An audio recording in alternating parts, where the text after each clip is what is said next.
from your own personal experiences and struggles with substance use, what do you say maybe lacks and what works? Have we narrowed it down to a science? So, it's interesting that you say that. Like, to this day, there's nothing that has been like 1,000% proven or pinpointed that we have this. So with that being said, like, this is going back to the old school way. What they have said, and this is what I've brought into my own program, and what they have said, that there was a spiritual malady, right? Basically, I have a hole in my soul, and I try to fill it with other things, right? For myself, what I've been able to do through the 12-step process is remove all of those problems, right? Remove the trauma, remove the pain, remove the sadness, the depression, all these other feelings and emotions and thoughts and theologies and all that other stuff, and really get down to having a connection with my higher power, who I choose to call God.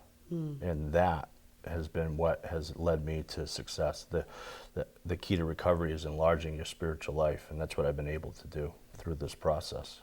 How does one determine they have an addiction or they have a problem with whatever they're using, whatever it may be, whether it's alcohol or drugs, you name it? Yeah, right.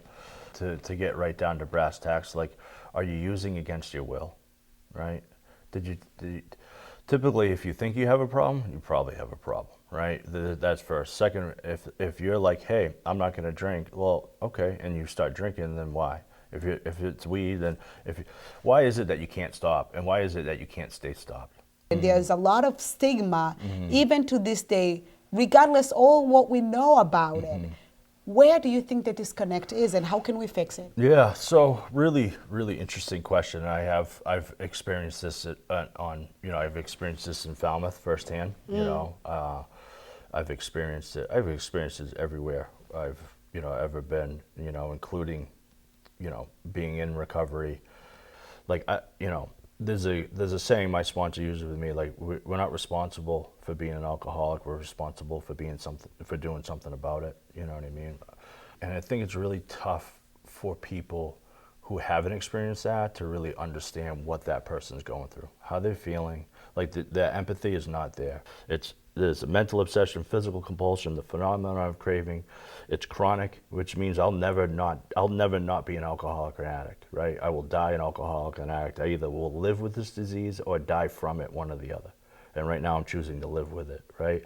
If I could ask anything of the Falmouth community, is just have an open mind, to the fact that that's somebody's child and that they need help too. And that there's a possibility that if you give them time to grow and change and evolve, that they're actually going to.